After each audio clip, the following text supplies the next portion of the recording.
आप सभी का एक बार फिर से स्वागत है मेरा YouTube चैनल श्याम सर पे। आइए क्लास 10वीं का ऑब्जेक्टिव क्वेश्चन जो कि हर एग्जाम में पूछा जाता है, लेंस की क्षमता, तो इसे कैसे सॉल्व करेंगे आइए समझते हैं। सबसे पहली बात कि लेंस की क्षमता को P से दिखाते हैं। इसका सूत्र होता है P बराबर 1/f। ध्यान ये रखना है कि जहां f का मान मीटर में हो, ये सबसे इंपॉर्टेंट बात है इसका कि f का मान किस में होना चाहिए, मीटर में, तभी यह सूत्र यूज करेंगे P इक्वल टू 1/f। यदि f का मान मीटर में नहीं है, सेंटीमीटर में दिया हुआ है, तो सबसे पहले हम उसको मीटर में ले आएंगे। ठीक है। दूसरी बात कि लेंस का एसआई मात्रक क्या होता है, तो लेंस का एसआई मात्रक होता है डायोप्टर, जिसको हम बड़ा डी से दिखाते हैं। क्लियर है। उसके बाद और एक ऑब्जेक्टिव क्वेश्चन हमेशा पूछता है, ध्यान रखना है, पूछता है कि उत्तल लेंस की क्षमता कैसी होगी, मतलब कैसी होगी, मतलब ऋणात्मक होगी या धनात्मक होगी। तो याद रखना है कि उत्तल लेंस की जो क्षमता होती है वो हमेशा कैसा होता है, धनात्मक, और अवतल लेंस की क्षमता कैसा होता है, ऋणात्मक। तो आइए इससे संबंधित हम दो प्रश्न को हल करने का प्रयास कर रहे हैं और आपको बहुत अच्छे तरीके से समझाने का प्रयास कर रहे हैं कि सोल्व कैसे करना है। देखिए पहला प्रश्न है कि एक अवतल दर्पण का फोकस दूरी 2 मीटर है। देखिए कितना मीटर है, 2 मीटर। यदि यह मीटर में नहीं होता तो सबसे पहले हम उसको क्या करते हैं, मीटर में ले आते हैं, और मीटर में लाने के बाद ही हम इस सूत्र का उपयोग करते हैं। तो यहाँ पे इसका मतलब ये है इस प्रश्न के हिसाब से कि फोकस दूरी 2 मीटर है, मतलब एफ का मान हमको दिया हुआ है 2 मीटर। क्लियर है। तो पूछ रहा है कि उसकी क्षमता क्या होगी, तो क्षमता को हम लोग किस चीज से दिखाते हैं, लेंस की क्षमता को P से, तो P equal to 1/f। Clear. तो P equal to 1/f, f का मान कितना है, 2। ठीक है।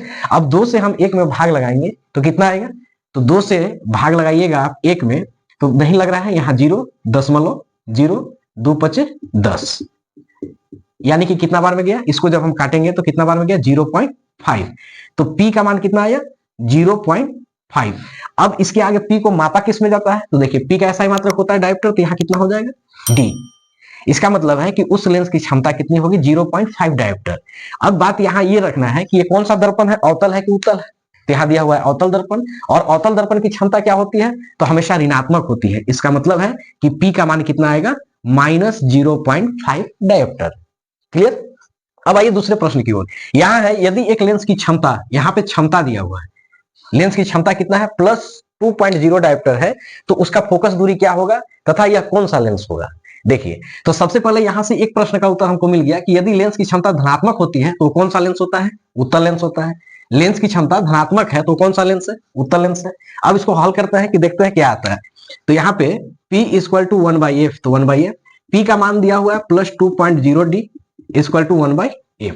इसका मतलब 2.0 मतलब केवल 2 है, बराबर 1/f।